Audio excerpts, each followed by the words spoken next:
In this video, we'll go over how to perform a simple tooling split inside SOLIDWORKS.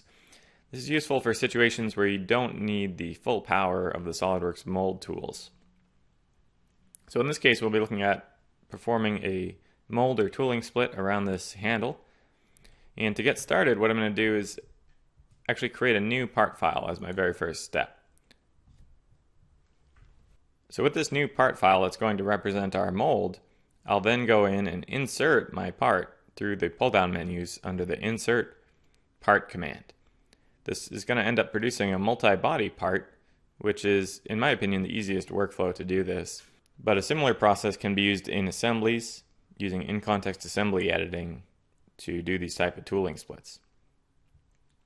So we're going to insert part, choose our component that we want to insert, make sure solid bodies option is enabled, and click the check mark to insert the part onto its origin. Click the check mark again if you get the locate part dialog. And now we have the first feature showing that we have the other part inserted into this one. And before I forget, I'll go ahead and save this file, as this is the part file that will ultimately be representing my mold components. Now, I want to first create an extrusion that will represent the size of my mold or tooling. So looking at my available planes, I'm going to create a sketch on the right plane for this particular model. And just sketch out a rectangle of sufficient size to represent my tooling. And then extrude it. And I want this to be in both directions, so I'm going to extrude it mid-plane at a sufficient distance to represent the tooling that I want. Now, very important step is before we click the check mark, we want to clear this merge result option.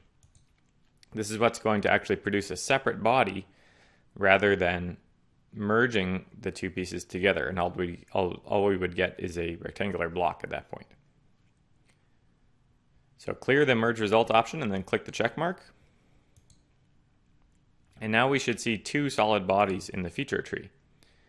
So even though it just looks like a rectangular block right now, I still have hiding under there the handle component, and you would see that if I were to make the rectangular block, maybe right click on it and make it transparent. You can see that the other piece is still in there. And that's going to be important because the next thing I want to do is I want to subtract the part shape out from the tooling. And I'm going to do this by going through the menus and choosing Insert, Features, and Combine.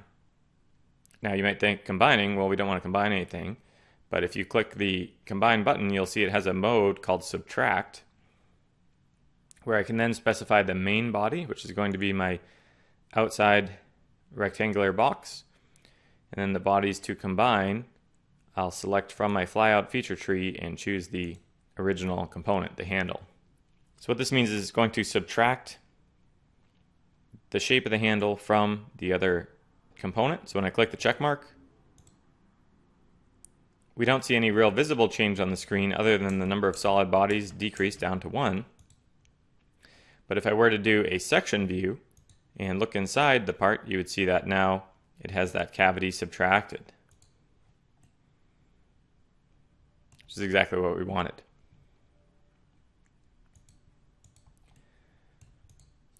So now to actually separate the two halves of the tooling, we would have had to identify in advance our tooling split plane, which I'm going to use as my right plane here. And then go up to my commands and do Insert, Features, and Split, which, as the name suggests, will split a single body into multiple bodies. So using this command, Insert, Features, Split, I select the cutting plane, which is my right plane that I already pre-selected, and click Cut the Part. So we'll cut the part into two halves. And what you want to do is either check both these check boxes or click the scissors to make sure that those two pieces are being cut. And then click the check mark here to accept. And what we've got now is two mold halves. And if I right click on one of them to change transparency,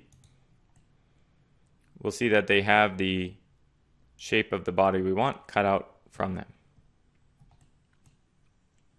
If you want to pull the two halves apart to see what it looks like, we could create an exploded view inside our multi-body part by going to the Configurations tab, right-clicking on the configuration, choose to create an exploded view, and then click and drag the component some distance away.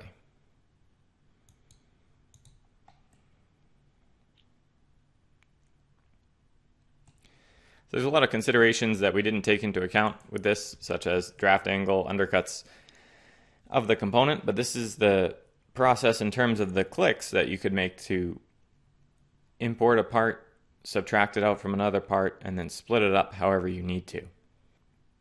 It's worth noting that these don't have to be simple one-direction splits either. Here's an example of a part that would require something like a three-way mold action. And we can see the resulting mold that was created using this workflow. The only difference here is dedicated surfaces were constructed to be used in the split command. So instead of using a plane in the split tool, surfaces were manually constructed to allow splitting out a third body. If your part is particularly complex with a non-planar parting line or many holes which need to have shut-off surfaces created, then you should really explore using the SOLIDWORKS mold tools. But for simple applications, using this multi-body approach is a really effective way to go. Hopefully this video was helpful, and let us know if you have any questions.